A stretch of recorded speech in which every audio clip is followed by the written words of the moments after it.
Hi, everybody. I went ahead and grabbed news clips for days 12 and 13 of the Derek Chauvin trial. So we're going to go ahead and get into that.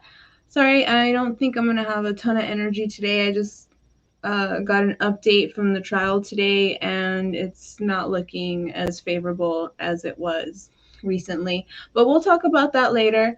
So today we're looking at days 12 and 13. That's going to be from Tuesday and Wednesday of this week. And then maybe I'll try to come back tonight for days 14.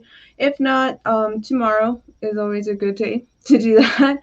So let's go ahead and get started. And the first clip is called Derek Chauvin Trial. Defense begins its case. And this is courtesy of WHAS 11. The prosecution resting its case in former Minneapolis police officer Derek Chauvin's trial after 11 days of testimony from 38 witnesses, reinforcing the state's argument that George Floyd's death was the result of being restrained face down with Chauvin's knee on his neck. I can state with a high degree of medical certainty that George Floyd did not die from a primary cardiac event, and he did not die from a drug overdose. The defense now presenting its case, trying to counter that assessment. Attorney Eric Nelson calling a former officer and paramedic involved in a traffic stop in 2019, during which first responders say Floyd admitted to taking opioids and was taken to a hospital. Nelson is going to argue that he just took too much, and this is what he does when he's stopped by the police. And the first time he didn't die, but the second time he did. They're trying to say that these drugs in his heart caused his death, and it wasn't anything that Derek Chauvin did. The defense. But prosecution already pointed out that, in fact, hi, Crown Empress, thanks for stopping by. But they had said a few days ago that, if anything, his drug taking caused him to have a higher tolerance than somebody who had never taken them and then taken or had as much as he did in his system that day. So it's just really looking at the same situation two different ways. But let's continue. Defense also calling Shawanda Hill, who was in the vehicle with Floyd on May 25th, 2020, when he was approached by police. Other than being sleepy or nodding off a little bit, did he seem abnormal to you in any way? Not at all. She's seen on Officer Peter Chang's body cam video played today in court. Damn, he still won't get in the car. Just sit down, dude.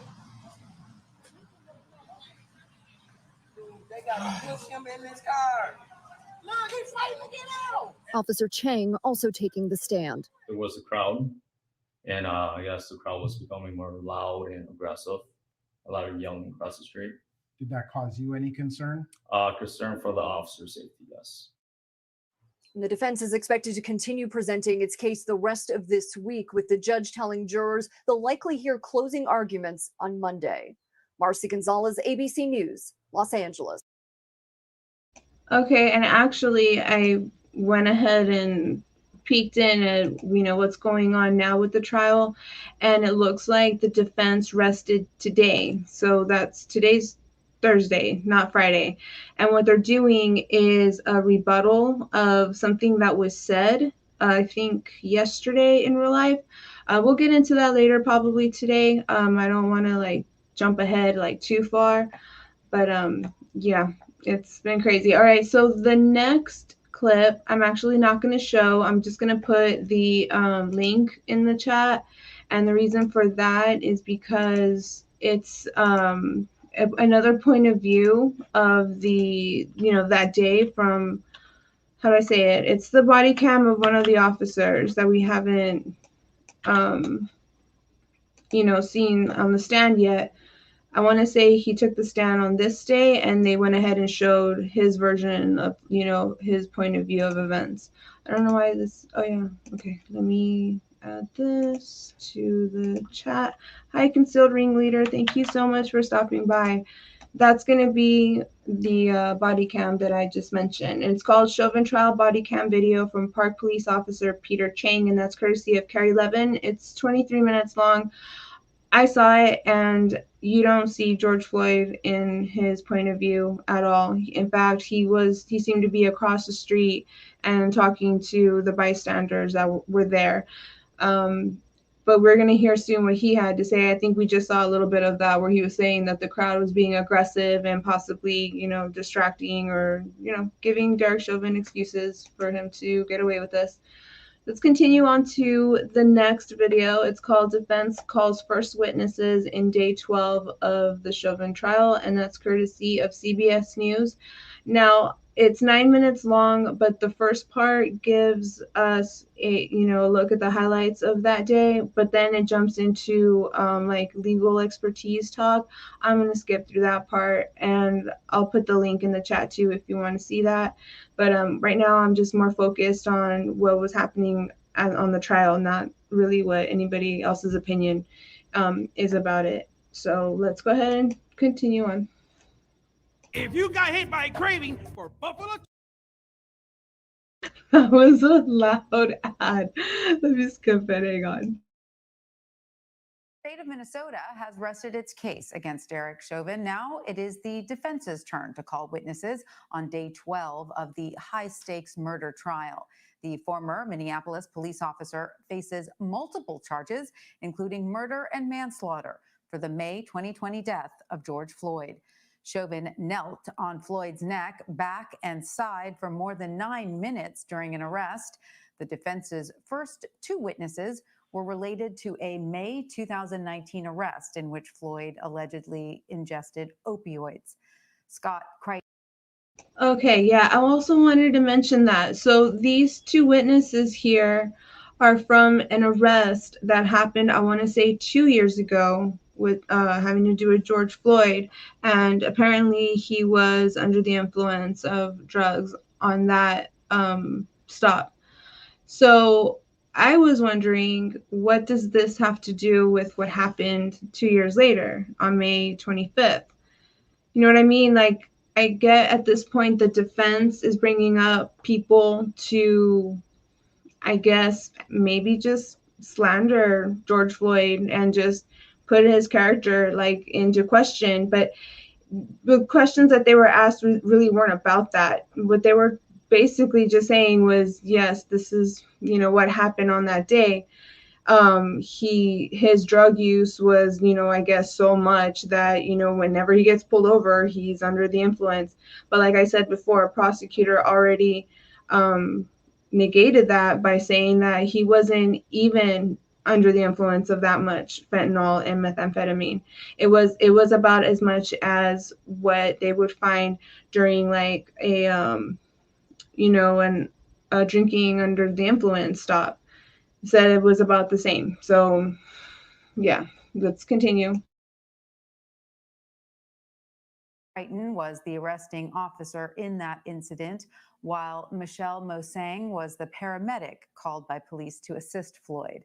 The judge instructed the jury all testimony related to the 2019 arrest could only be limited to Floyd's physical well-being and not be used as evidence of his character.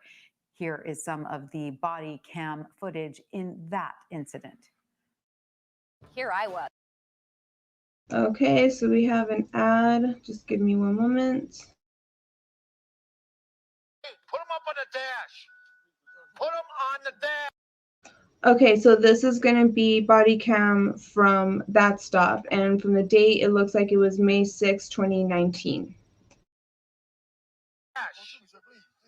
I'm not going to shoot you. Put your hands on the dash. Put your hands on the dash. The last time I'm going to tell you that. It's simple. And you can see there Officer Crichton lifting his weapon shortly after that confrontation began. The retired cop said the 2019 incident got heated quickly. The defense called Shawanda Hill, who was in the back seat of a car when Floyd was first approached by officers. She said Floyd fell asleep in the car prior to his arrest, but emphasized she did not notice anything abnormal about his behavior prior to that. How would you describe Mr. Floyd's behavior while inside of the cup foods? Happy, normal talking. Okay, so this is Shawanda Hill, and she was there on the day that George Floyd passed away. She ended up running into him at the Cup Foods, and they talked for a little bit, and she said that he offered her a ride home. And she got into the car, and he was in the front passenger seat, and they were talking about what, they were going to hang out and stuff like that. And then after that, that's when people started approaching him about the counterfeit $20 bill. Alert. Okay. Did he offer to give you a ride? Yes. A ride to wherever it was you were going? And so did you go to his car with him? Yes. Once you got into the car, did you observe any changes to his demeanor? When we were in the car for the first like 8 minutes, we were talking and, hugging, talking about what we were about to do. And then I got a phone call. And so I was on the phone for the rest of the time until the little boys came to the car. He fell asleep at that time. Peter Chang, a Minneapolis Park police officer, also testified he was at the scene of the May 2020 arrest where George Floyd died. Chang claimed the bystanders near the incident made him worry about the safety of the officers. Did you notice anything in terms of the tone or tenor of the voices of those people? They were very aggressive. Yes. Very aggressive. Okay, first of all, I want to look up the definition of aggressive just to see what he's talking about. So it says, 1 second. I think I spelled it wrong. Here we go. Aggressive. It says ready or likely to attack or confront, characterized by or resulting from aggression. Pursuing one's aims and interests forcefully, sometimes unduly so. I don't know about you all, but I really don't think that applied to the bystanders that day. I think that they were all on the sidewalk because they were complying to police. If they were really aggressive, they, at least one of them would have been arrested for something, and they weren't. So that's what I think about that. Aggressive towards the officers, yes. Did the volume increase? Yes. And so how were you reacting? How were you splitting? How were you reacting to that? Yes, I was focused on car, but then it distracts me, and I was concerned for the officer's safety too. So I just kept an eye on the officers and the car and the individuals. Dianis is the executive director of the Advanced. Okay, and that's the part where I was mentioning that they would have a legal analyst speaking. So what I'm going to go ahead and do is grab the link, copy it, and then share it to the chat if you're wanting some more insight on the case. But we're going to go ahead and continue on to the next video, which is called Derek Chauvin Trial. Retired Officer Scott Creighton testifies on George Floyd's 2019 arrest. And that's going to be care of KARE 11. Members of the jury, you are about to hear evidence of an occurrence involving George Floyd on May 6th, 2019. This evidence is being admitted solely for the limited purpose of showing what effects the ingestion of opioids may or may not have had on the physical well-being of George Floyd. This evidence is not to be used as evidence of the character of George Floyd. Mr. Nelson. Mr. Creighton, by whom are you currently employed? Your Honor, is there any way that we can, I could hear it a little louder? Could it be a little louder? I'm having difficulty. Sorry about that, sir. No problem, sir. I just want to make sure I hear all the questions.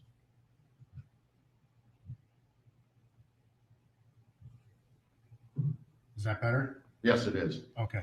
By whom are you currently employed? Right now, I'm currently retired. I'm not employed by anybody. Prior to your retirement, by whom were you employed? The City of Minneapolis Police Department. And how long did you work for the City of Minneapolis Police Department? 28 years. Can you describe for the jury generally the various roles that you had for the Minneapolis Police Department? Yes, I will. I started in 1993. I started on the street working as a 911 responder.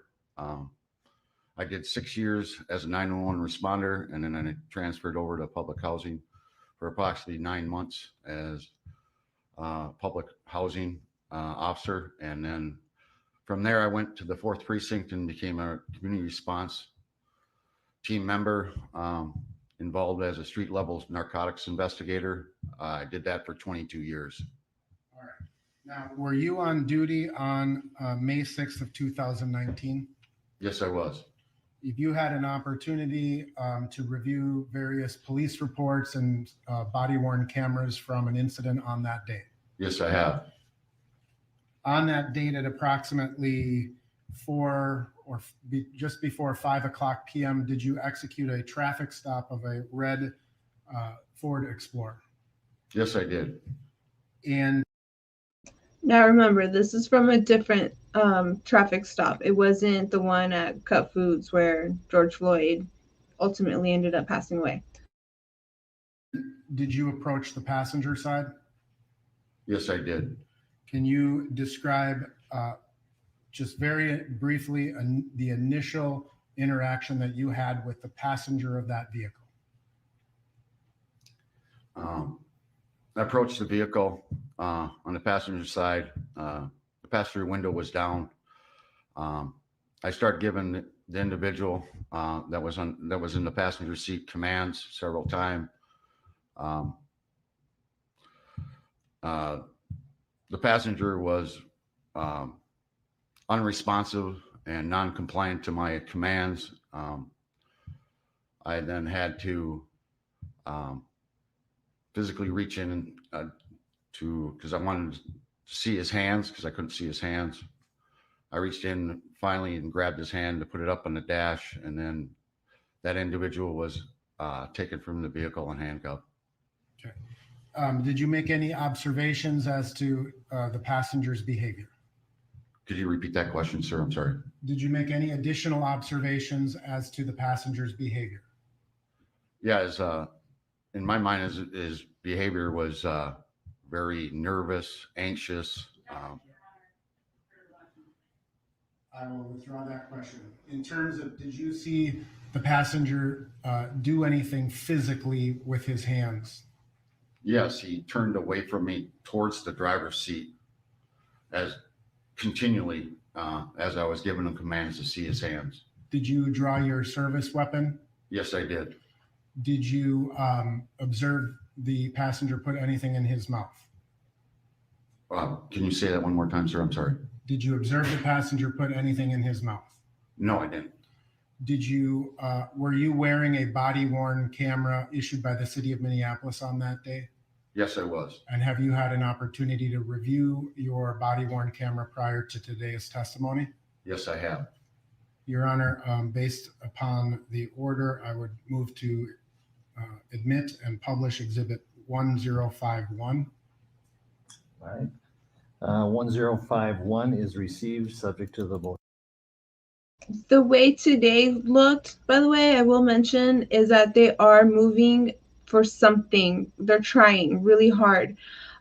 This defense lawyer wanted to move for a mistrial because, according to him, prosecution's witnesses were contradicting each other. So he said, just acquit, my guy over here. That was obviously denied. So they're trying different things to let Derek Chauvin, get away with this in a way. Hi, Sarah Brown. How are you? Thank you so much for being here. But we'll get into that later because that was actually something that happened today. Motion to eliminate.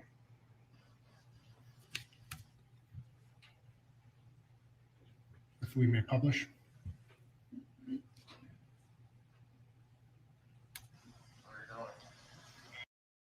For those of you that are just joining in, we're actually looking at a body cam video of a traffic stop that happened back in 2019. So this is not related to the incident that happened at the Cup Foods. Allegedly, the defense is bringing this up, I guess, to show people that this is what George Floyd is like when he gets pulled over. They're not allowed to use this as any kind of character, assassination or anything like that towards George Floyd, allegedly. But I really don't see what else they're accomplishing here other than, giving him or trying to give him a bad reputation. But here we go.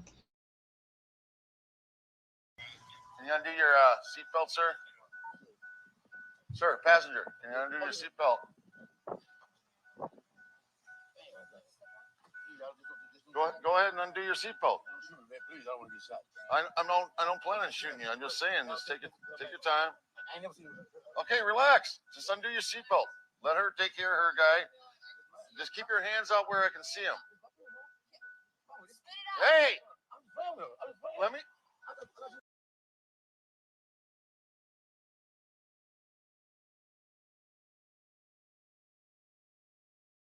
Put him on the dash. I'm not going to shoot you. Put your hands on the dash. Put your hands on the dash. The last time I'm going to tell you that. It's simple. He keeps moving his hands around. He won't listen to what I have to say. Okay? Put him on your head. Top your head. Open your mouth. Spit out what you got. Spit out what you got. I'm going to tase you. Spit it out. He's eating all Don't you jerk away from me. Put your hands behind your back. That was one yellow pill, boss. Okay, now slowly come on out. Hand under Put your hand under hand. Okay, relax then. You're not going to get beat up or nothing. You just follow what we're asking you to do. I apologize for him, man. I apologize, man. I apologize. Yeah.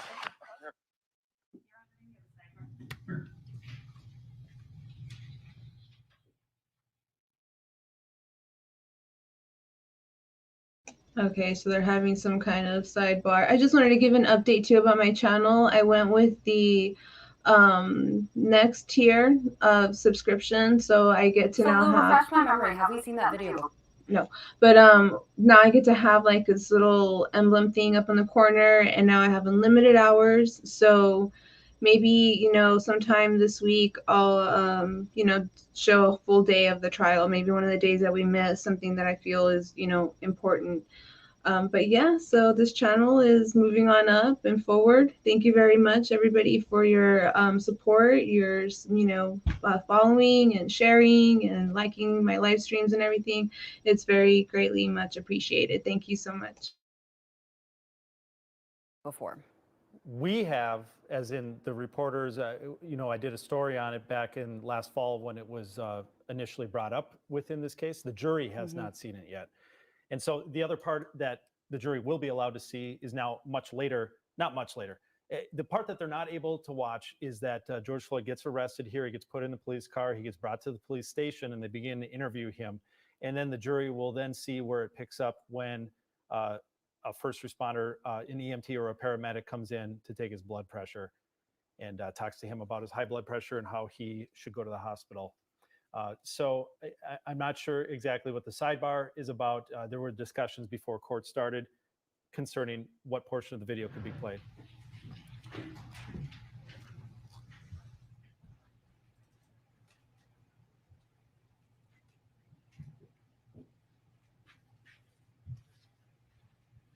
Did you subsequently identify the driver of the passenger? Yes, I did. And who is that? Mr. Floyd. Your Honor, based on the court's ruling, I have no further questions for this witness. Cross-examination.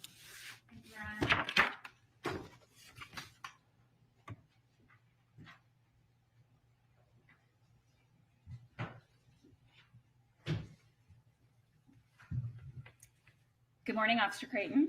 Good morning. You testified that you were the officer who approached the passenger side of the vehicle. You approached George Floyd on May 6th of 2019. Is that right? That's correct. Yes. And you had your gun drawn when you approached Mr. Floyd. Isn't that right? Yes, I pulled it. Yes. And when you approached Mr. Floyd, he said, "Don't shoot me, man. I don't want to get shot," right? Something like that, yes. You told him to undo his seatbelt, correct? That's correct, yes, ma'am. And he did that, right? Yes, he did. And then you said, put your hands where I can see them, correct? Yes, And then he put his hands in the air. yes, And then you told him to put his hands on the dash. Is that right? that's correct. And that was when you grabbed his hand and forcibly put it on the dashboard of the vehicle, correct? Fallen, yes. And then the other officer with you on the other side of the vehicle changed that to put your hands on your head, correct? That's correct. And then he put his hands on his head, right? That's correct, yes. And there was one officer who said that they were going to tase him, right? That's what I heard, yes. And you were yelling pretty loud, correct? Yes, I was, yes. It escalated real quick. Some profanity as well, correct? Yes, And you had your gun drawn the whole time you were giving commands, right? once I started ordering him and he refused to show me his hands, yes, eventually it escalated where I pulled my gun, yes, ma'am. And he was awake, correct? What's that, ma'am? Mr. Floyd was awake.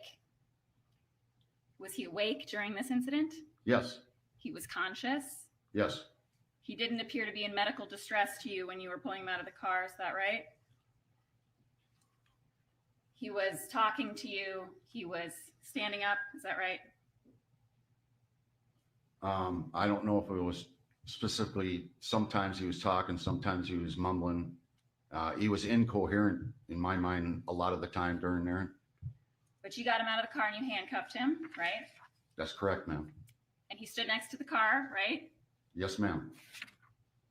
He asked you not to beat him up, correct? That's correct, yes. He was able to walk, right?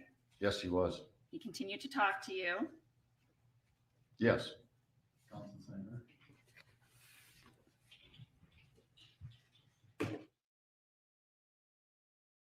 I went ahead and hid that one guy because anybody who thinks that George Floyd deserved to die that day or needed to have his neck, So I'm not, obliterated more or whatever, whatever specifics and mechanics of, what happened. I can't vibe with that, and I don't think that anybody else that I know in this chat can vibe with that. And, this is my channel and I'm going to choose who I allow to chat in my room. And that was just really sick to see that. So I just went ahead and gave him the boot, and that's probably how it's going to go from here on out.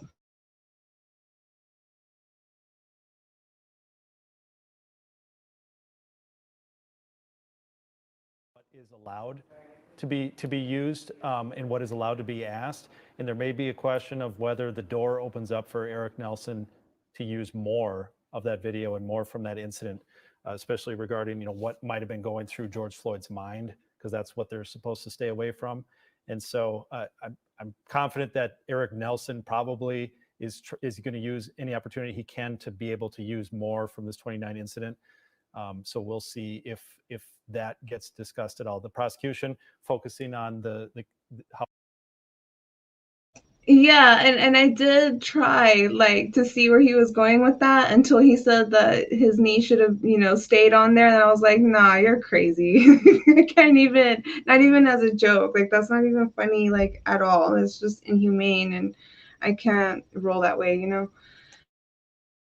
How chaotic sounding the commands may have sounded to George Floyd, especially with the other officer threatening to use a taser, and also focusing on that he was standing up and was conscious.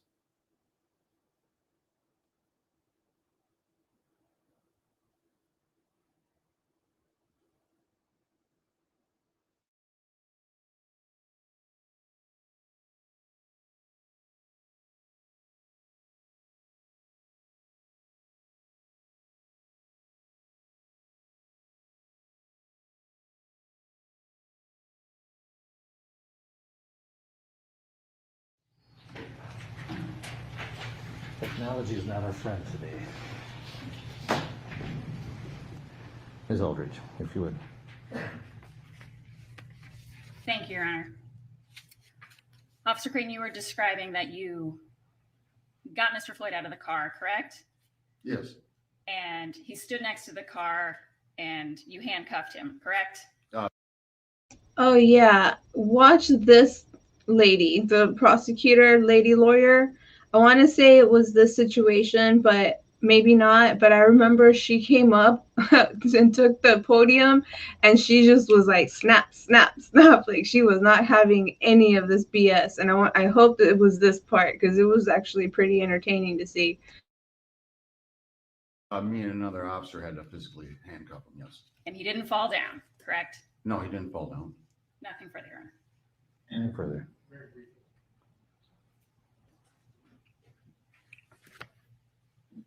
Officer Creighton, there was another officer on the driver's side dealing with the driver, Yes, that's correct, actually two. and that officer was speaking to or giving commands to the driver That's correct. simultaneous to the time that you were giving commands to Mr. Floyd. That's correct. Did you hear the officer say, "Spit it out"? I may have, yes. You'd have to see the video, and if that's what the video shows, then that's what occurred. Okay. I have no further questions. Anything further?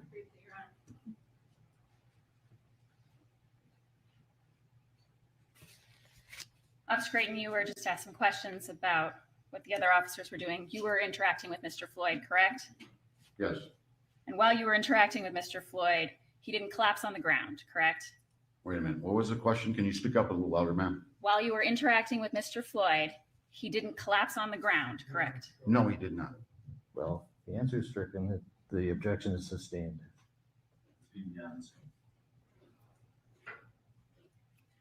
You were asked some questions about what the other officers were doing, correct?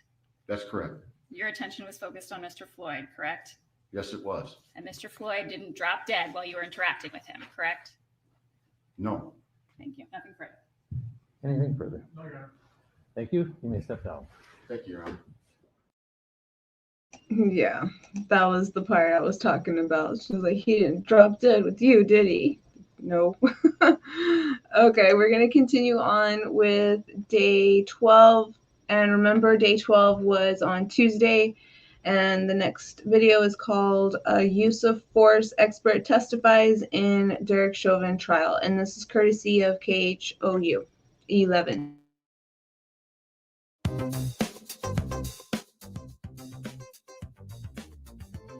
One second.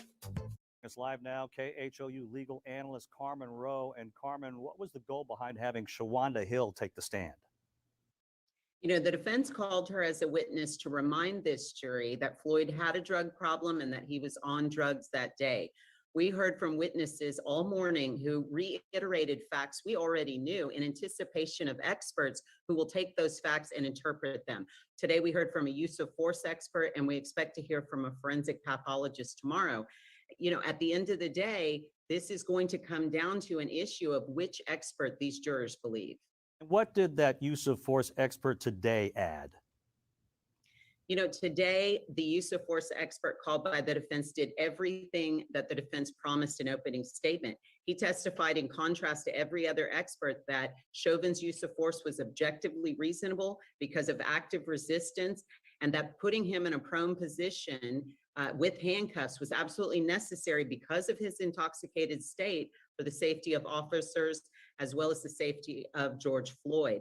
But, you know, the big question remains whether Chauvin's going to testify, and we won't hear from him until we hear from these two experts, but it could be, if at all, as early as tomorrow afternoon. All right, thank you.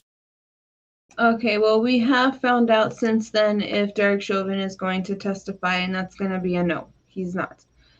That next video is, and that, by the way, I also wanted to mention, you know, that whole bit that the prosecutor lawyer lady said about, you know, George Floyd didn't drop dead like on your watch. It was crude, you know, and it was unnecessary in a lot of ways, very unprofessional. But I think it just goes to show just how frustrating this case has been. I peeked in a little bit on today's court date, and even the defense lawyer is wiped out, and you can tell, you could just see it like on their faces, just how strenuous, you know, this whole case has been. And that's kind of another reason why I didn't appreciate that troll that came in here earlier, because we spent a lot of time, hours, following not just this trial, but this case from the day it happened to the riots, to all the rumors that came out and just everything that's come between, then and now. And we're finally like getting to the finish line, and now out come these trolls, and they know how we feel about the situation, and they're just coming over here to get a reaction. And we don't have time for that. So I also just wanted to tell the mods, if there is anybody in here, it's a good idea to try to dialogue with them. It would be good, for me to try to find out where they're going. But if it's really just a straight up troll, just give them the boot. It's cool. I don't mind.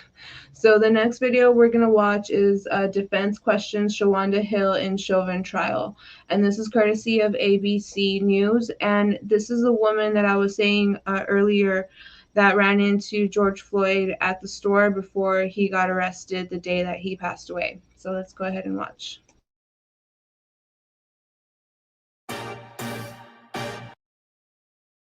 After this ad.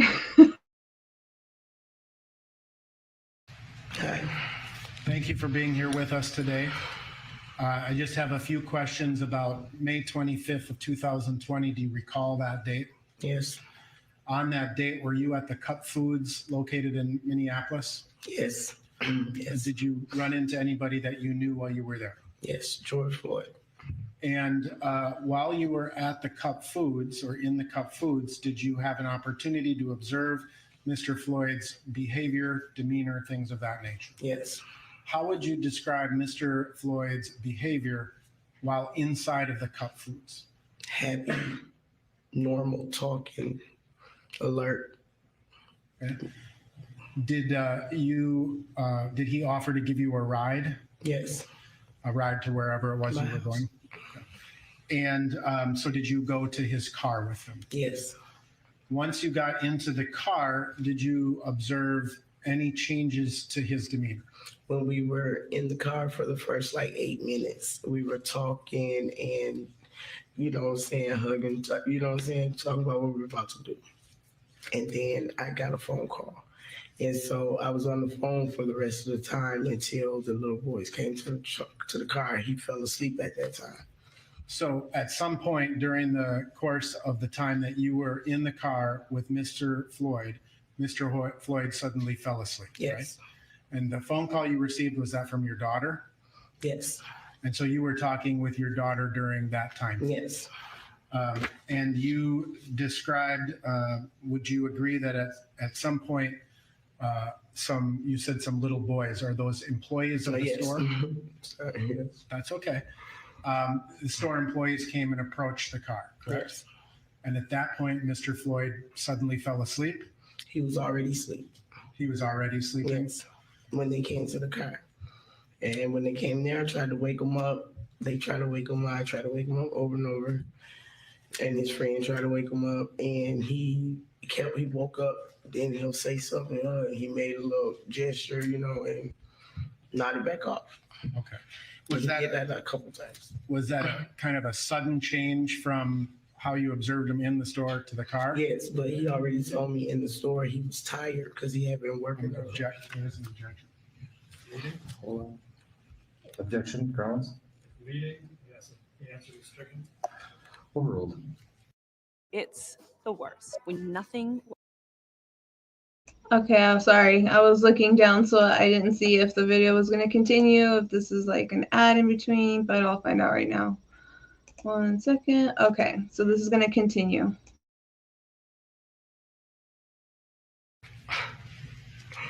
And so at some point, did the store clerks leave the side of the car? Yes, I told them that I would wake them up and send them in there because I didn't have the money on me. I used my money. So. Okay. And did you continue to try to rouse Yes. Mr. Floyd? Wait till it comes to the questions so that we don't overlap. Okay? Because the court reporter is taking everything down. It's really hard. The overlap. Okay. Okay? Thanks. Thank you. So did you continue to try to awaken Mr. Floyd? Yes, I tried a couple times, but then, I just let it go for a minute because I was back on the phone and all right. You want to hear the rest of it? And did the store clerks come back to the car a second time? No. Okay. And were you, at some point, the police officers approached the car? Yes. And Mr. Floyd was aroused by the police? Yes. I have no further questions, Your Honor. Mr. Rank.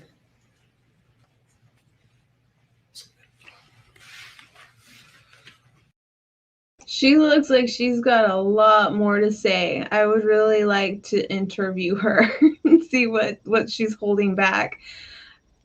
Yeah, and there was I don't know if I grabbed it in one of the clips that I collected or if it happened to be, at a time that I started watching the trial as it was going, but there was one part where she adjusted like her hair.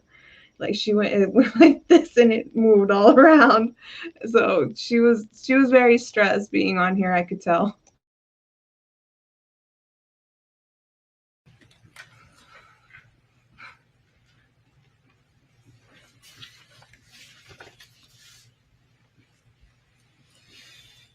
Good morning, Ms. Hill. I just have a couple of follow-up questions for you, okay? Yes.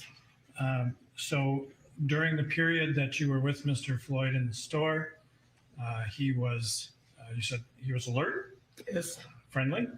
Yes. Talkative? Happy talking, yes. And hugging. Yeah. And when you went out to the store, he walked by himself out to the store? Yes. In fact, did a little dance as he went out to the car? Yes. We just have to make sure that you wait Yes. till the question's done so we aren't talking over each other, okay? I know it's a hard habit to break, but we just have to be careful with that, okay? And when you got back to the car, at some point he nodded off. Yes. But you were able to wake him, correct? Yes. And talk to him? Yes. But he wasn't that coherent at the time. He was just awakening. Yes. And nodded off again? Yes. And at some point, the police officers walked up, correct? Said yes? Yes. And then he, you woke him up when the police officers walked up, correct? Yes. And so then he was awake. Yes. You just want me to say yes or no, explain what you want me to do. Well, explain. I want to explain. Okay, thank you.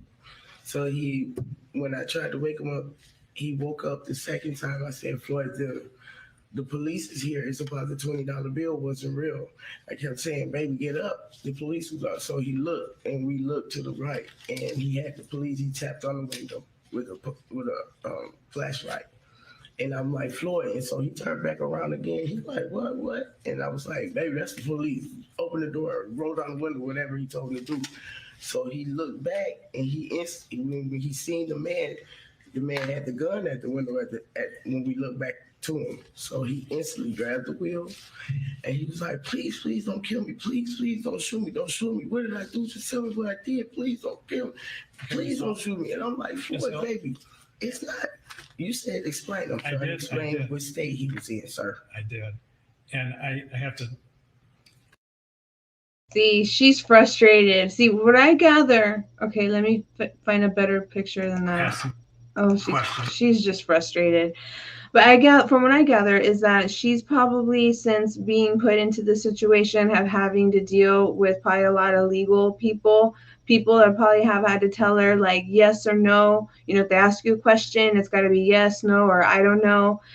She's probably the type of person that likes to explain things, and then she, like, when she talks, like, you feel like you were there in the situation because of like how good she describes stuff.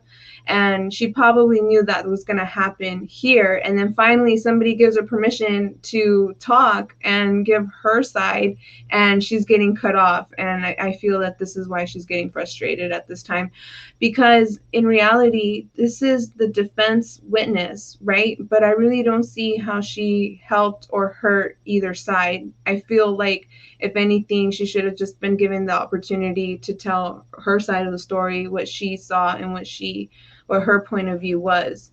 But yeah, I think that's why she's frustrated. She was finally allowed to speak a little, and then she got cut off. I'm sorry to cut you off. I really am. But I want to go back and just cover one thing quick, because where were you sitting in the vehicle? In the back right passenger seat. Okay. And so when officers came, were there two officers that came to the vehicle? Yes. So one came to the passenger side and one to the driver's side? Yes. So initially you saw one officer to your right on the passenger side, correct? No, I was up like I'm trying to wake him up, so I'm in the middle, like at the time, when the police were there. That's how I was able to see him too. Just we both looked at the same time. And when he was, during this time period, coming out from Cup Foods and being in the vehicle, did he complain of shortness of breath at all? No.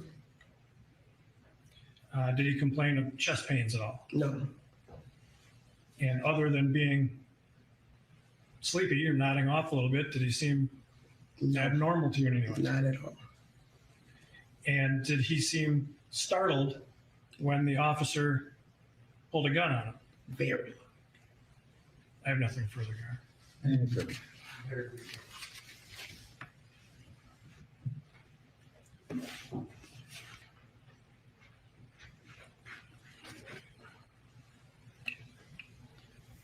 Thank you.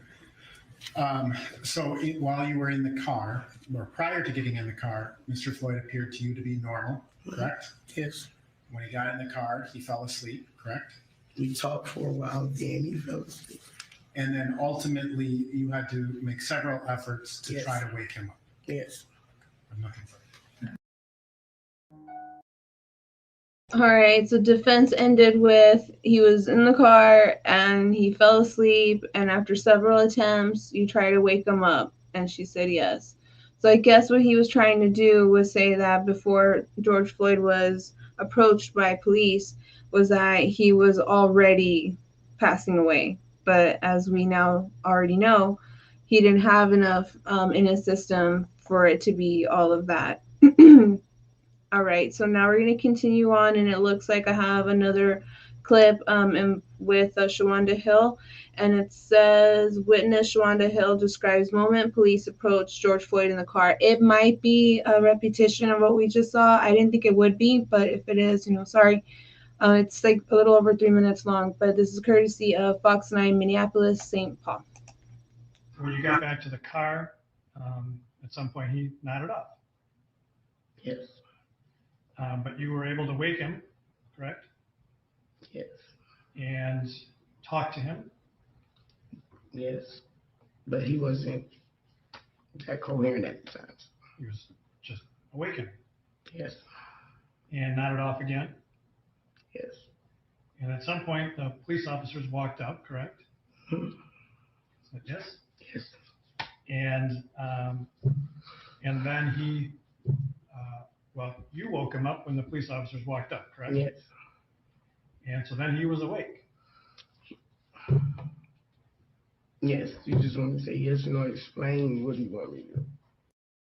All right, so we did just see that, so we won't make her go through that again. We'll just go ahead and continue on.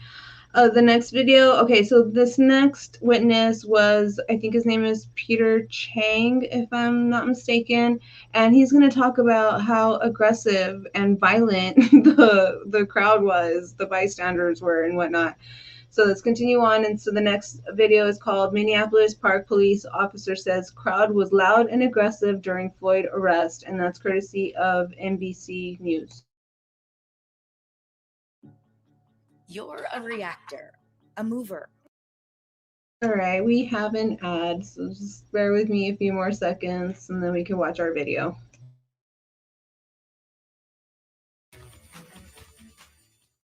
And as Mr. Floyd and the officers were across the street, did you notice any changes in the area? Yeah, as there was a crowd, and yes, the crowd was becoming more loud and aggressive. A lot of yelling across the street. Did that cause you any concern? Concern for the officer safety, yes. Did you go over to try to help them? No, because I asked my job was to watch the car and the two individuals that were by the car. Did you know whether the car had been searched at all by officers? At that time, no. Were you concerned about that? Yes. Okay. Now, I am assuming that on this day you were in a uniform similar to what a Minneapolis police officer would wear? Yes. So you were fully uniformed Yes. with all of the duty belt and all of the things that are on the duty belt, right? Yes. You were driving a marked squad car? Yes. And does your department require you to wear a body-worn camera? Yes. Was your body-worn camera active and recording this event? Yes. Now, have you had an opportunity at this point to review the footage that was taken by your body-worn camera? I have. And does that appear to be a fair and accurate representation of the things you observed? Yes. Now, in terms of as the crowd or the group of people were congregating around Squad 320, did you notice anything in terms of the tone or tenor of the voices of those people? They were very aggressive. Aggressive towards the officers, yes. I mean, do you even believe that, how he said that? Like, they were very aggressive. Like, that wasn't even convincing at all. I'm just saying. Did the volume increase? Yes. And so how were you reacting? How were you splitting? How were you reacting to that? Yes, I was focused on car, but then it distracts me, and I was concerned for the officer's safety too. So I just kept an eye on the officers and the car and the individuals, passengers. Okay, I don't know what you felt about that, but when I heard it, I was like, he's crazy. He probably, Emmanuel Brick says he probably thinks shadows are aggressive on a sunny day. I love it. See, that's witty. That's smart. That's funny. You know, that's not offensive. That's I can appreciate comments like that any day. This is hilarious. Good one, Emmanuel. Good one. All right, so let's continue on. The next video is Derek Chauvin trial continues as the defense team presents their case, and this is courtesy of WKYC Channel 3. Well, also in Minneapolis, the prosecution team in the Derek Chauvin trial rested this morning, and the defense team started presenting its case today. They're arguing that it wasn't Chauvin's knee that killed George Floyd, but outside factors. They called officers and a paramedic to the witness stand. The defense focused on Floyd's health and drug use. He told me that he had been taking multiple.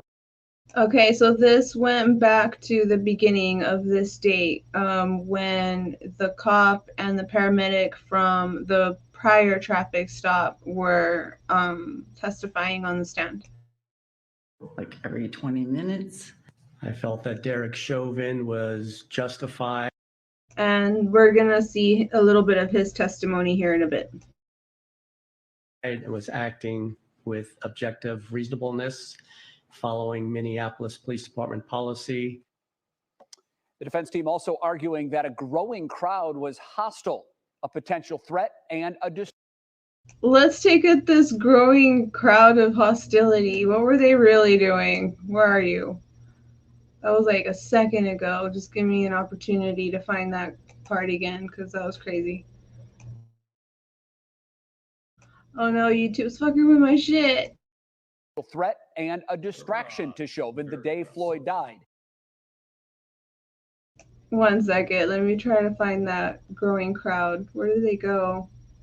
Did I not go far enough? Isn't that crazy? All right, here's the growing crowd of hostility and anger and, you know, violence and just rioting. Don't they look so threatening, standing there with their phones and devices and with their handbags? Children are there. That's crazy. Arguing that a growing crowd was hostile, a potential threat, and a distraction to Chauvin the day Floyd died. So far, the defense is moving at a much faster pace, and it's expected they could rest and put the case in the hands of the jury by this weekend. Back to the and in actuality, they rested today. So I think jury's going to be out starting tomorrow, which is crazy.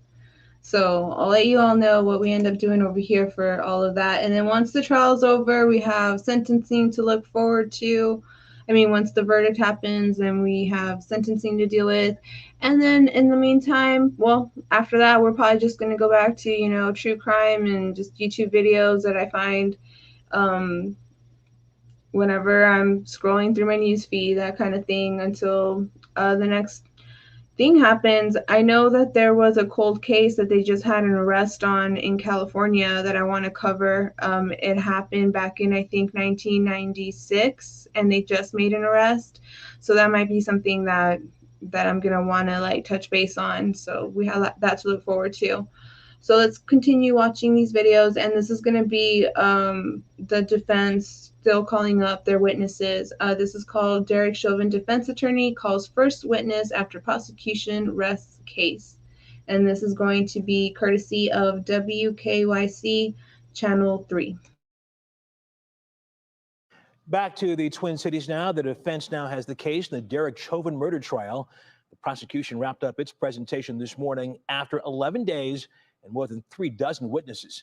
NBC's Jay Gray is in Minneapolis with a look at today and ahead. Okay. Put them on your head. The defense opens with this police video. George Floyd, the passenger during a traffic stop in 2019. Don't you jerk away from me. The officer at the time, Scott Creighton, he's the first witness. The passenger was unresponsive and non-compliant to my commands. You told him to undo his seatbelt, correct? That's correct, yes, ma'am. And he did that, right? Yes, he did. The prosecution during cross quickly and directly pointing to a difference between the stop and the day Floyd died. And Mr. Floyd didn't drop dead while you were interacting with him, correct? No. Thank you. Your Honor, the defense calls Peter Chang. Calling officers and a paramedic to the witness stand, the defense gets straight to 3 key elements of its strategy: Floyd's health and drug use. He told me that he had been taking multiple, like every 20 minutes. Why the use of force in the case may not look good, but was necessary and within the scope of Minneapolis police training and policy. I felt that Derek Chauvin was justified and was acting with objective reasonableness following Minneapolis Police Department policy. And that a growing crowd was hostile, a potential threat and distraction to Derek Chauvin the day Floyd died. They were very aggressive. Yes, aggressive towards the officers, yes. His lawyer beginning an aggressive defense centered on their contention it wasn't Chauvin's knee, but those outside factors that led to Floyd's death.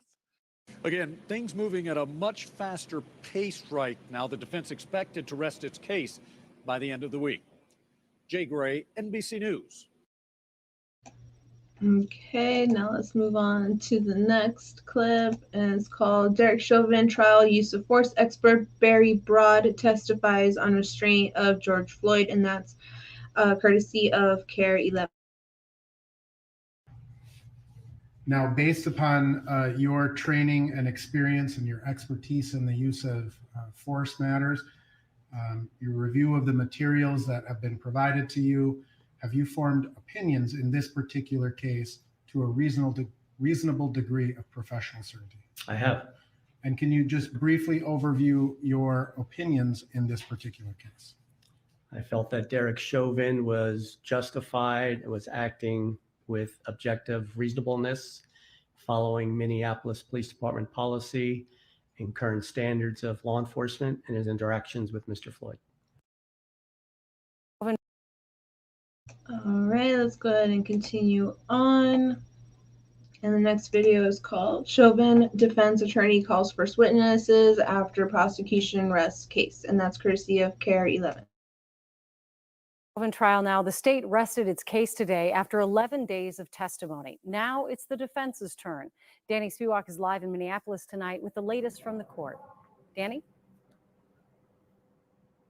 Well, Julie, we heard from 6 defense witnesses today, and the first 5 this morning went very quickly, one by one on the stand. Then the 6th today, the final one, took all afternoon. That was Barry Broad, the use of force expert, a former police officer and a current policing consultant who is subject to some harsh cross-examination from from the prosecution. But when he was on the stand with defense attorney Eric Nelson, he testified that in his opinion, Derek Chauvin's actions were justified because Floyd at one point was resisting. Police officers don't have to fight fair. They're allowed to overcome your resistance by going up a level or resorting to a different force option to let them accomplish the goal of getting you to comply. Floyd can't move. No. He's not moving. He's not resisting. He's not talking. It's not possible, is it? To do what? Resist. I think it's definitely possible to resist. When you passed out. He's not doing it here, is he? Not when he's passed out, no. Okay, that guy was full of it too. He was literally saying there that George Floyd was resisting when he was already passed away. Not just passed out, passed away. We heard one expert actually, not count down, but he broke down his last breaths. And Derek Chauvin was still on him, I want to say at least another 3 minutes. So there was not resisting at that point. Why did he stay on him for those 3 minutes? It's pretty crazy that he would even say that. And the whole bit too about how cops are allowed to go a step, beyond. Okay, well, he went more than a step beyond. He murdered him right there on the street. This part is always going to be the most frustrating part of a trial, is the defense.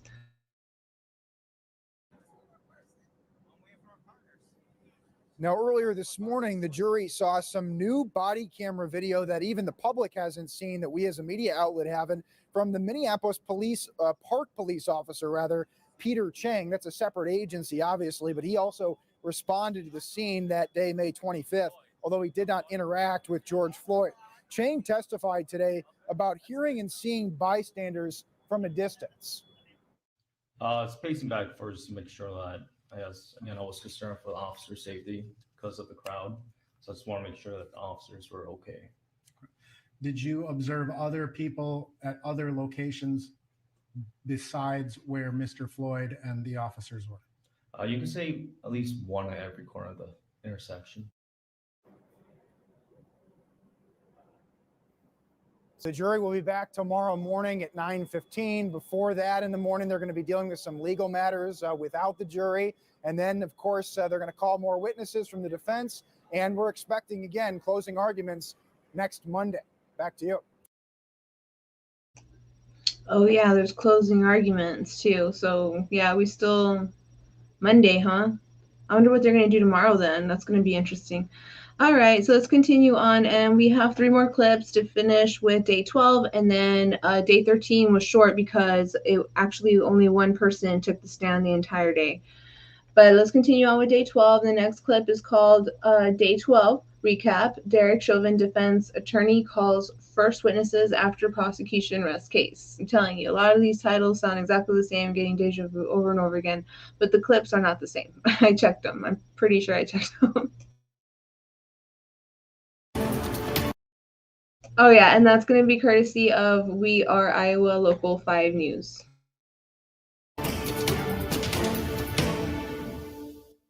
Day 12 of the Derek Chauvin trial wrapped this afternoon, the prosecution resting its case.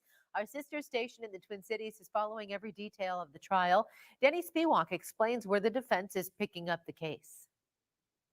The prosecution has rested its case in the Derek Chauvin trial, turning it over to the defense to call its own witnesses. And today we heard from a defense use of force expert named Barry Broad, a consultant and former police officer who challenged the testimony of Minneapolis police officials who previously in this case had condemned Chauvin's actions. Well, Broad offered a different view.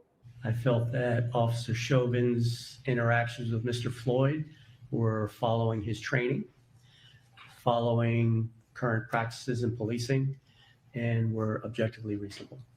This defense witness drew sharp cross-examination from prosecutors in a number of areas. That includes Broad's testimony that he didn't consider Chauvin's actions to be deadly use of force.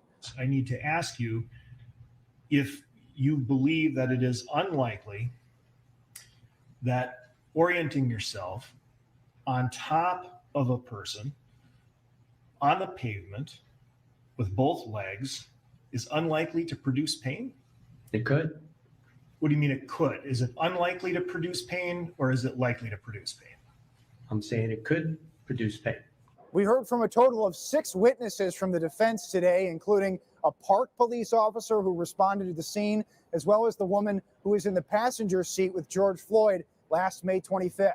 All right, we saw most of that already, so we're going to continue on with day 12 of Chauvin trial. Witnesses for defense take the stand, and that's courtesy of ABC News. These are the people. After this 11-second ad, just 1 second.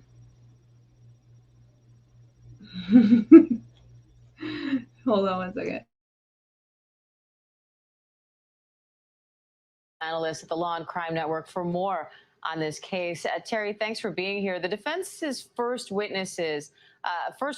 first witness really was the former MPD officer, who was involved in George Floyd's previous arrest in 2019. He had to stay in a very narrow lane in terms of what he described in this arrest and was really barely asked any questions by the defense at all. How much of this was about his testimony and how much of it was about being able to show his body cam footage from that day?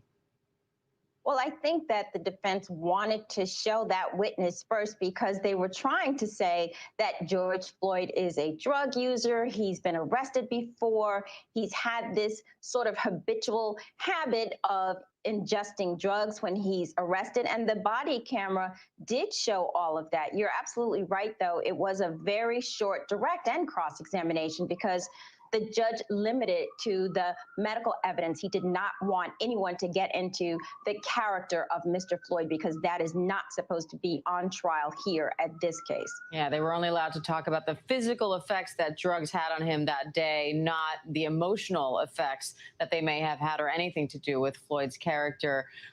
But then use of force consultant Barry Broad got on the stand. He at first seemed like he was a strong witness for the defense. He testified in detail about why he believes Chauvin's actions were justified and in line with police policy, but it didn't all hold up on cross-examination. He ended up conceding, among other things, that the prone restraint in this case could be considered a use of force, along with the knee on Floyd's neck, and that maintaining that force after Floyd was compliant and non-responsive was against police training. So what did you think of the way the prosecutor kind of slowly pulled those concessions out of him? And ultimately, what do you think the impact of his testimony will be? Once again, Diane, you hit it on the head. Steve Schleicher was absolutely masterful. He had a little bit of pull and tug when they started this cross-examination, but very quickly he was able to get Barry Broad to admit almost everything, as you said. In fact, when I was listening to that cross-examination, for a second, when I wasn't looking at the screen, I thought, in fact, that the prosecution was doing the direct of their own use of force expert. There were so many areas where this individual admitted that, yes, if you're prone and handcuffed, that could be use of force if it inflicts pain, and there will be pain if you're on the concrete. He basically talked about positional asphyxia and how, in fact, when you have pressure on the body and you're on the concrete and your own body weight, that this, of course, could cause positional asphyxia. And I think one of the real major points that he made was the fact that Chauvin was not following the policy of the police force in Minnesota. And it seemed as though Barry Bond was not that, knowledgeable about what was going on. And so Broad, I think, was an expert, but I didn't think that he was able to contribute much here because he wasn't as familiar with the processes, and he didn't realize that use of force in Minnesota really means you can't do this if the individual is compliant. And he basically admitted that at that point in time, Floyd was compliant. All right, Terry Austin, always great to have your analysis. Thanks, Terry. And we'll see you a little bit later for ABC News Live. All right, so we have one more clip for day 12, and it's pretty much a wrap up of, the entire day, and then we'll move along to day 13, which is going to be short, and then we will call it a day. But the next video is called Defense Begins Presentation in Derek Chauvin Trial, and that's courtesy of KHOU.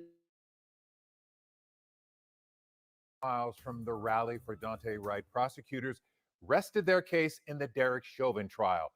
Then the defense team showed jurors video of Floyd's interaction with police back in 2019.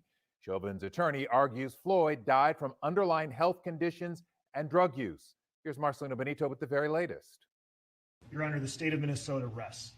On day 12 of the Derek Chauvin trial, the former officer's attorneys started presenting their defense. I'm not going to shoot you. Put your hands on the dash. They started by showing the jury new body cam footage of George Floyd's 2019 arrest. Slowly coming out. The passenger was unresponsive and non-compliant to my commands. Now retired Minneapolis police officer Scott Creighton told the jury Floyd appeared disoriented. Floyd ingested drugs during that police encounter. Oh, man, what is he doing? Defense attorneys then turned to Shawanda Hill, one of the people in Floyd's car the day of the deadly arrest in 2020.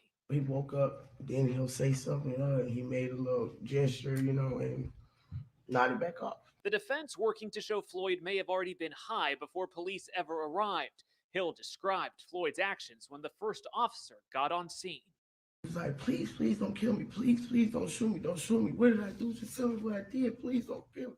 Both body cam and bystander videos captured the rest of the deadly encounter, but Chauvin's defense offered jurors a new perspective from Minneapolis Park police officer Peter Chang, who responded to assist that day. They were very aggressive.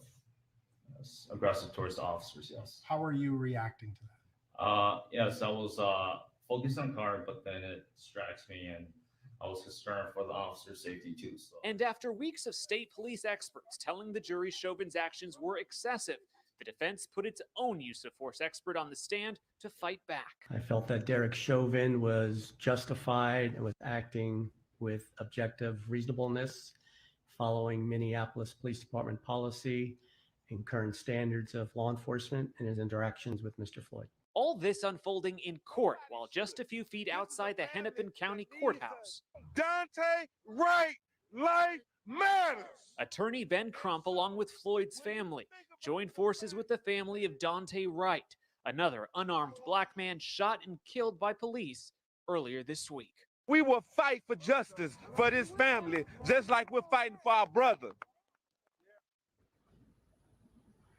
Now, the defense was expected to have a good day today, but prosecutors successfully poked a lot of holes in their own witnesses that will continue to put pressure on the defense to consider putting Derek Chauvin on the stand. They're not. We found out ever since then that Derek Chauvin will not be taking the stand. So let me go ahead and stop screen. Hello, and I'm going to continue on and locate my next playlist and share audio. And that's going to bring us, oof, I think I just went back. Hang on 1 second. Sorry, guys, I'm still getting used to this. I could have sworn I picked, oh, it's medical. Got it. Share audio, share, and here we go. All right, so this is going to be a short playlist. It's got 5 videos. It's the same witness because only one witness took the stand on this day. So this is going to be day 13, which was yesterday, which is Wednesday. Let me go ahead and also take off my banner because now we're on to the next day and we're going to continue on. Next video is called Derek Chauvin Trial, Day 13 Recap. And it's courtesy of WCCO CBS Minnesota. The Chauvin trial, only one witness took the stand during day 2 of the defense's presentation in the Derek Chauvin trial. The former chief medical examiner of Maryland said that he would have ruled George Floyd's manner of death as undetermined. Dr. David Fowler said that many factors contributed to his death. As WCCO's Jennifer Merrily reports, that's in stark contrast to the state's case. The medical expert for the defense began with his cause of death of George Floyd while he was being restrained by police. Mr. Floyd had a sudden cardiac arrhythmia due to his atherosclerotic and hypertensive heart disease. Dr. David Fowler suggesting Derek Chauvin's knee on Floyd was not the lone cause of death. Placement of the knee is towards the back and the back right side of Mr. Floyd's neck. and the airway is around the front. It is nowhere close to his airway. But Fowler did note several contributing factors like fentanyl and meth in Floyd's system, and something new, exposure to vehicle exhaust and carbon monoxide poisoning. This is just another potential insult, another brick in the wall, unfortunately, for the circumstances here. The prosecution struck back on cross-examination. Do you agree with me that there was no finding of carbon monoxide poisoning from Dr. Baker's autopsy review? I do. And the state got Fowler to admit immediate medical care could have revived Floyd. Do you feel that Mr. Floyd should have been given immediate emergency attention to try to reverse the cardiac arrest? As a physician, I would agree. With this witness, the defense ultimately trying to provide reasonable doubt to a jury we're told was paying attention and taking notes. In Minneapolis, Jennifer Merrily, WCCO 4 News. Okay, so now would be a good time for me to provide today's update. So you just heard this witness that took the stand say that carbon monoxide had something to do with George Floyd's death. Well, apparently the prosecution did not submit any reports, like toxicology reports, when it comes to George Floyd and his like blood to carbon monoxide readings. They say that they weren't aware of, those findings until after it got brought up here on this day. So what happened today in real life this morning is the prosecution was trying to submit that into evidence now, since now that they kind of put that out there, they're needing, to erase reasonable doubt, from what's going on here. And the judge said that they could not just go ahead and bring it in now. They can rebuttal with an expert, but that person cannot mention anything about the report because it wasn't submitted on time, something like that. So if the jury is paying attention and, sees it as, that carbon monoxide could have been a reason for George Floyd passing away that day, that could be enough reasonable doubt to get Derek Chauvin acquitted. So this is a very pivotal day in this trial. Let's continue on though. And we're going to continue on with day 13 recap. Medical expert called by defense testifies in Derek Chauvin trial. And this is going to be courtesy of We Are Iowa Local 5 News. Thank you very much, Crown Empress. I appreciate you so much.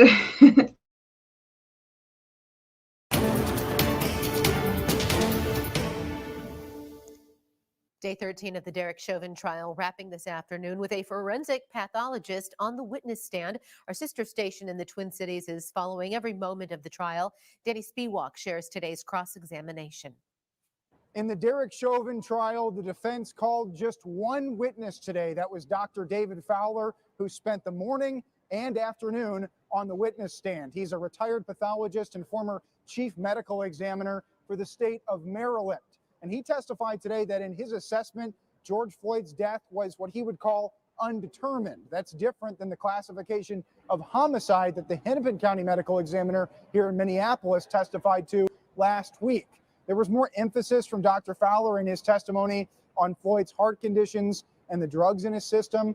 And he told the jury today that in the evidence he saw, Floyd was suffering from a sudden cardiac event.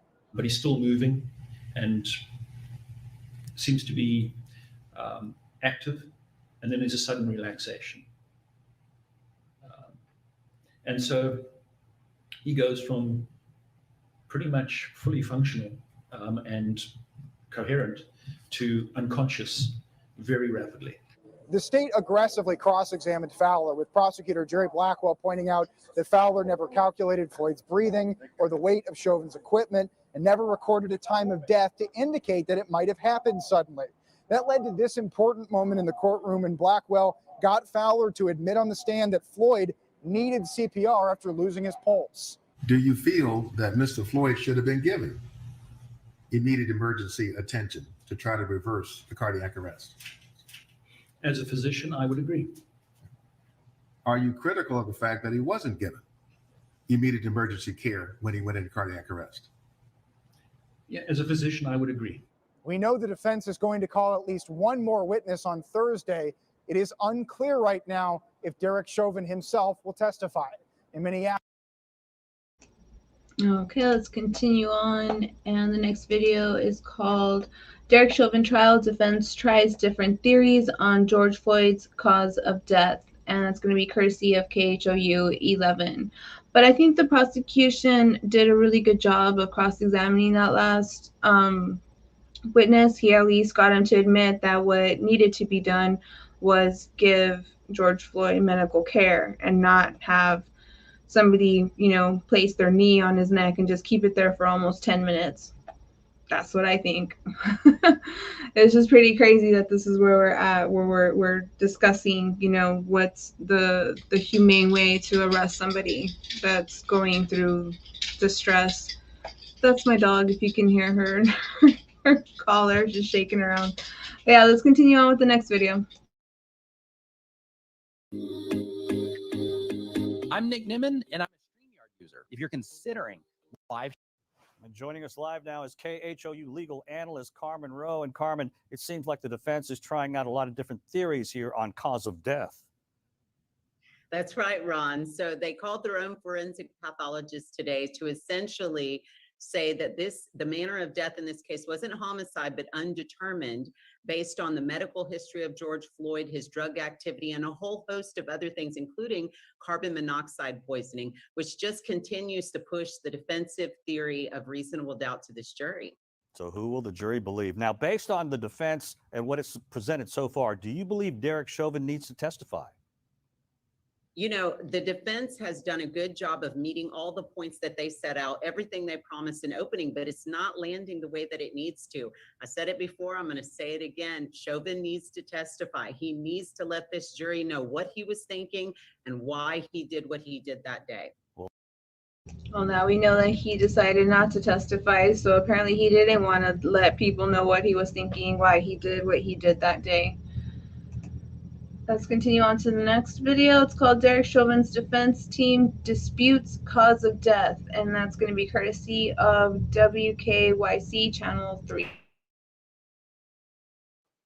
Wright's death happened just 14 miles north of where George Floyd died last year. And today, the trial for the former officer charged with killing Floyd continued. NBC's Wendy Woolfolk has more on what happened during the second day of defense testimony. You swear or affirm under penalty of perjury.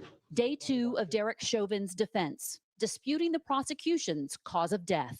Mr. Floyd died of a cardiac arrhythmia due to hypertensive atherosclerotic cardiovascular disease during the restraint. Slowly and methodically, a former medical examiner and forensic pathologist discussed the condition of George Floyd's enlarged heart and narrowed blood vessels, in addition to fentanyl and methamphetamine in his system. How did the heart and drugs contribute to the cause of death? They were significant, or they contributed to Mr. Floyd having a sudden cardiac arrest, in my opinion. That's how I would read it. For the first time, expert testimony about Mr. Floyd's proximity to the car's tailpipe, suggesting carbon monoxide poisoning could have played a role in his death. This is just another potential insult, another brick in the wall, unfortunately, for the circumstances here. But in cross-examination, the prosecution immediately refuted the suggestion. What amount of carbon monoxide, if any, would have been in Mr. Floyd's breathing zone? No, because it was not tested. It was a yes or no question. You haven't. He's saying that it wasn't tested, when in fact it was tested, but for some reason it wasn't included with all the other tests and findings that, they had collected with regards to this trial. So I don't know what everyone thinks, if, the carbon monoxide element to this trial is enough to get Derek Chauvin acquitted. Let me know what you think. I think it would have been very helpful if they had the results, because it turns out that he didn't have carbon monoxide, or not enough to kill him. And that would have been proof of, that the knee on the neck is what actually ultimately killed George Floyd. Seen any, have you? I have not seen any data. But ultimately, it's up to the jury to determine what evidence they believe. Wendy Woolfolk, NBC News. Okay, we have one more video to go, and then we're gonna go ahead and call it a day. So we are now pretty much caught up. We're about to finish with day 13, and in real life, real time, day 14 is happening right now. So just depending on what happens later on today, maybe we'll sit through the whole thing like we were doing. Maybe I'll grab clips. I'm not too sure what we're gonna do, but I would like to sit down and watch all of closing statements from both sides whenever that does happen. So let's continue on with this last video, and we're going to call it a day after this. Thank you very much, everybody, for stopping by, saying hi, hitting the like. Your donations are very greatly appreciated. Thank you so much. Don't forget to go visit my True Crime IG, which I promise this weekend I'll do a better job at posting stories. I have more time now, and with StreamYards, like I said, we have unlimited hours to work with too. So lots of time for us to get together and hang out and discuss some of these cases and YouTube videos. The next video is called Medical Expert Testifies George Floyd Died of Cardiac Arrhythmia. And this is going to be courtesy of CBS News. Hello, everyone. I'm Tanya Rivero. Thank you for joining us. It is day 13 of the Derek Chauvin murder trial in Minneapolis. That trial has just broken for a lunch recess. For a second consecutive day, the defense is calling witnesses to discuss what they believe were the contributing factors that led to George Floyd's death. The former Minneapolis police officer faces multiple charges, including murder and manslaughter for Floyd's death in May of 2020. Chauvin knelt on Floyd's neck, back, and side for more than 9 minutes during an arrest. Today's first witness was Dr. David Fowler. He is the former chief medical examiner for the state of Maryland. Chauvin's attorneys are trying to convince the jury that Floyd's drug use and underlying heart disease led to his death, not just his struggle with police that day. How did the heart and drugs contribute to the cause of death? They were significant, or they contributed to Mr. Floyd having a sudden cardiac arrest, in my opinion. That's how I would read it. In my opinion, Mr. Floyd had a sudden cardiac arrhythmia due to his atherosclerotic and hypertensive heart disease, or you can write that down multiple different ways. During his restraint and subdual by the police, or restraint by the police. We should note the judge presiding over this case, Peter Cahill, already turned down a defense request to acquit Chauvin earlier today, rejecting claims that prosecutors failed to prove Chauvin's actions killed George Floyd. For more on this, let's bring in Sarah Davis. She's the executive director of the Legal Rights Center, and she joins us from Minneapolis. Sarah, welcome. Great to have you with us. What are your initial thoughts so far on day 13 of testimony? Do you believe the defense is getting what it needs out of this particular witness we just heard from, considering all the defense needs to do is convince one juror, in essence, to have the result of a hung jury? Thanks so much for having me. I think my perspective on how today has played out, and quite frankly, how the entire defense has played out throughout this trial, is that it's been relatively ineffective. I think, we'll get a better sense at the end of today, after this witness goes through cross-examination this afternoon, about how effective his testimony really could be. But I think overall, the defense has been ineffective because it has been relatively disingenuous throughout. It started with their opening statement, where they tried to paint a picture that the crowd was distracting Derek Chauvin from his care of George Floyd. It's incredibly disingenuous to suggest that what Derek Chauvin was doing to George Floyd would constitute care. And it's sort of continued throughout. Even today, I listened to Dr. Fowler talk about the CO2 emission from the car, which just felt very implausible, and then some testimony about the obstruction. I really hope she's right. I hope the jury sees it that way and doesn't see the CO2 as relevant, because when I heard that, I felt like that could make or break the case. So I really hope they see it the way she said, and that it's just ridiculous that it had anything to do with it. Of the airway, that wouldn't be obstructed because the knee was on the back of the neck, not the front. Particularly in light of the testimony we heard previously from Dr. Chauvin, I believe was his name for the prosecution. I just think there's this theme running throughout the defense of being pretty disingenuous, and that's a problem. When you're in front of a jury, you need to have some credibility. And, just putting ourselves in the shoes of the defense lawyers for a moment, during this trial, we've seen some very highly qualified medical professionals give some testimonies that seem to contradict each other. On the one hand, we've heard that Floyd died as a result of asphyxiation due to a lack of oxygen. On the other, we hear that he perhaps died of an underlying heart issue exacerbated by his drug use. Those are both very different causes of death. So as the defense, how do you navigate this, knowing that the jury has already heard a week's worth of testimony for the prosecution? I've been a practicing defense attorney for over 13 years, and this is part of the job. You can expect that by the time you get your chance to present your witnesses, that there's been. Actually, I'm looking at it, and I think prosecution took 2 weeks, and defense didn't even take 3 days. So that hopefully that means something to the jury. And testimony presented that is not helpful to your theory of the case.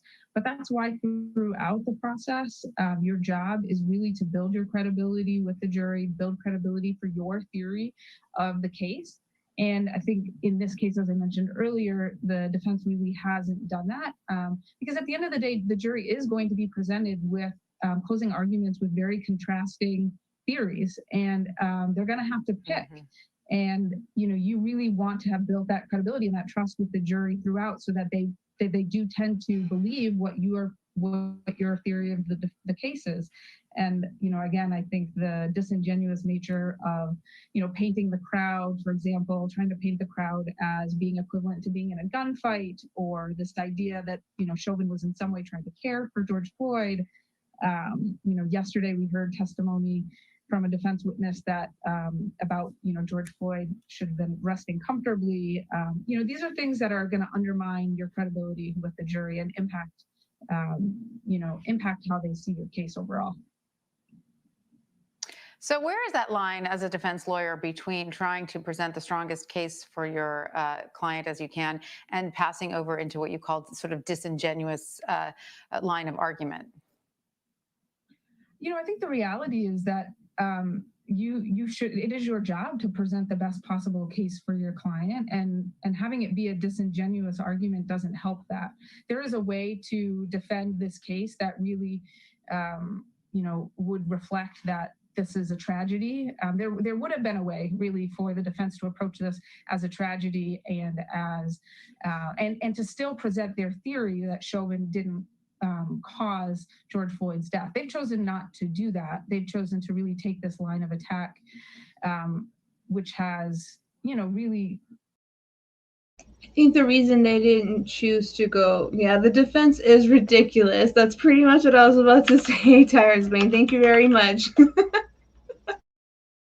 Quite frankly, racist undertones, and has just portrayed as really disingenuous. So we'll just have to wait and see how it plays out with the jury.